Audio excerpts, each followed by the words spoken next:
नमस्कार। पिछली बार हमने बात की थी अनुच्छेद 81 पर और लोकसभा की संरचना को समझा था। जी। आज हम अनुच्छेद 82 यानी आर्टिकल 82 इसको थोड़ा समझने की कोशिश करेंगे। ये अनुच्छेद कैसे तय करता है कि संसद में राज्यों को प्रतिनिधित्व उनकी आबादी के हिसाब से मिले। हाँ, ये एक बहुत महत्वपूर्ण अनुच्छेद है। हमारे पास इसी पर जानकारी देने वाला एक स्रोत भी है। तो पहली नजर में तो ये सीधा लगता है ना कि भाई आबादी बदली तो सीटें भी बदल जानी चाहिए। हाँ, लगता तो है। पर क्या ये वाकई इतना सरल है? चलिए थोड़ा गहराई से देखते हैं कि अनुच्छेद 82 असल में क्या कहता है और ये इतना जरूरी क्यों है। ठीक है। तो शुरू करते हैं अनुच्छेद 82 का मतलब मूल आदेश क्या है। देखिए, इसका सार ये है कि हर जनगणना मतलब हर सेंसस के पूरा होने के बाद संसद को कानून बनाकर दो मुख्य काम करने हैं। पहला, लोकसभा में अलग अलग राज्यों को कितनी सीटें मिलेंगी ये तय करना। अच्छा। और दूसरा, हर राज्य को जितनी सीटें मिली हैं उतने ही प्रादेशिक निर्वाचन क्षेत्रों मतलब कॉन्स्टिट्यूएंसीज में बांटना। और ये बहुत जरूरी है, नवीनतम जनगणना के आंकड़ों के आधार पर होना चाहिए। ठीक है, मतलब लेटेस्ट सेंसस के हिसाब से सीटों का बंटवारा। ये तो निष्पक्षता के लिए बहुत जरूरी लगता है। बिल्कुल। क्या ये विचार संविधान बनाते समय से ही इतना अहम माना गया था? मतलब इसकी नींव क्या थी? हाँ, बिल्कुल। डॉक्टर बाबा साहेब अंबेडकर जैसे हमारे संविधान निर्माता और पूरी संविधान सभा, उन्होंने इसे लोकतंत्र का एक बुनियादी हिस्सा माना था। उनका सोचना था कि जैसे जैसे देश की आबादी बदलेगी उसका डिस्ट्रीब्यूशन बदलेगा, तो संसद में जो प्रतिनिधित्व है वो भी उस सच्चाई को दिखाए। ये हमारे संघीय ढांचे के लिए भी जरूरी है ताकि सभी राज्यों को उनकी जनसंख्या के अनुपात में आवाज मिले। ऐसा ना हो कि कोई राज्य लंबे समय तक कम या ज्यादा रिप्रेजेंटेड रहे। समझ गया, मतलब प्रतिनिधित्व को समय के साथ रेलेवेंट बनाए रखना। लेकिन मैंने सुना है कि इसमें एक बड़ा पेच है, मतलब ये जो समायोजन है ये काफी समय से हुआ ही नहीं है। अब बिल्कुल सही कह रहे हैं। यहीं पर हाँ, कहानी थोड़ी दिलचस्प हो जाती है। 1976 में वो जो 42वां संशोधन हुआ था, हाँ, 42nd अमेंडमेंट, उसने राज्यों को लोकसभा सीटों के आवंटन के इस रीएडजस्टमेंट पर रोक लगा दी। पहले ये रोक 2001 की जनगणना के बाद तक के लिए थी। अच्छा। फिर 2001 में आया 84वां संशोधन, उसने इस रोक को और आगे बढ़ा दिया। अब ये रोक साल 2026 के बाद जो पहली जनगणना होगी उसके आंकड़े आने तक लागू है। एक मिनट, 2026 के बाद?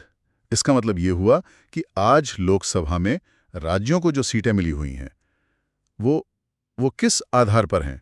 वो 1971 की जनगणना पर आधारित है। 1971 मतलब 50 साल से भी ज्यादा पुरानी जनगणना। ये तो इतने महत्वपूर्ण संवैधानिक सिद्धांत को इस तरह रोकने की क्या वजह थी? ये तो उस मूल विचार के खिलाफ जाता है जिसकी हम बात कर रहे थे, अनुपातिक प्रतिनिधित्व की। हाँ, ये विरोधाभासी तो लगता है बिल्कुल। इसका जो घोषित उद्देश्य था, खासकर 84वें संशोधन का, वो जुड़ा था राष्ट्रीय जनसंख्या नियंत्रण नीति से। जनसंख्या नियंत्रण कैसे? चिंता ये जताई गई कि जिन राज्यों ने अपनी जनसंख्या वृद्धि को मतलब पॉपुलेशन ग्रोथ को बेहतर तरीके से कंट्रोल किया है उन्हें सीटें गंवानी पड़ सकती हैं। अच्छा। और जिन राज्यों की आबादी तेजी से बढ़ी है उन्हें ज्यादा सीटें मिल सकती हैं।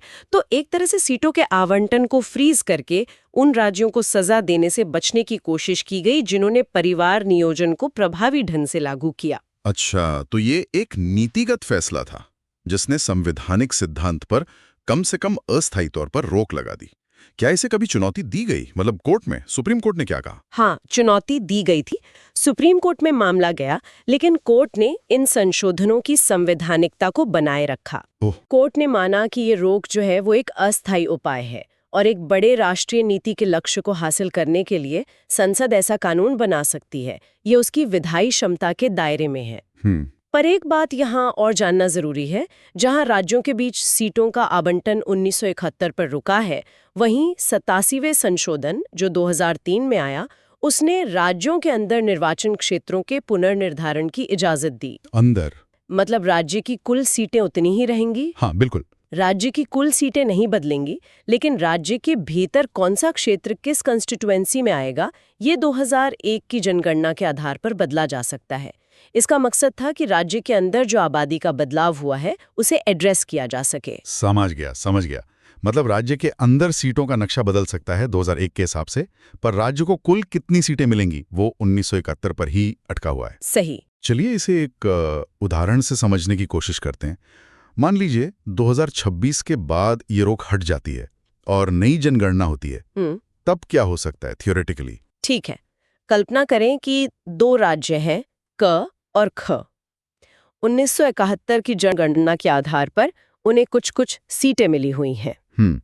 अब मान लीजिए 2026 के बाद जो जनगणना होती है वो दिखाती है कि राज्य क की आबादी तो सामान्य रूप से बढ़ी, लेकिन राज्य ख की आबादी पिछले दशकों में बहुत तेजी से बढ़ गई है। हाँ। तो अनुच्छेद 82 का जो मूल सिद्धांत है उसके हिसाब से राज्य ख लोकसभा में अपनी बढ़ी हुई जनसंख्या के अनुपात में सीटों में अच्छी खासी बढ़ोतरी की उम्मीद कर सकता है। और ये सीटें आएंगी कहाँ से? संभावना यही है कि ये बढ़ोतरी उन राज्यों की सीटों की संख्या में कमी करके आएगी जिनकी जनसंख्या वृद्धि धीमी रही है, मतलब राज्य क जैसे राज्यों की।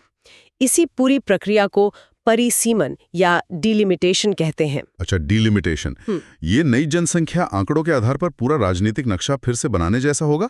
हाँ बिल्कुल, ये एक बड़ा बदलाव होगा। तो संक्षेप में कहें तो अनुच्छेद 82 अनुपातिक प्रतिनिधित्व का एक बहुत शक्तिशाली विचार है जो निष्पक्षता की नींव है जी। लेकिन ऐतिहासिक नीतिगत फैसलों की वजह से राज्यों के बीच सीटों का आवंटन दशकों पुराने जनसंख्या आंकड़ों पर रुका हुआ है, फिलहाल 2026 तक। बिल्कुल सही। और यही स्थिति भविष्य में एक बड़े फेरबदल की भूमिका तैयार कर रही है।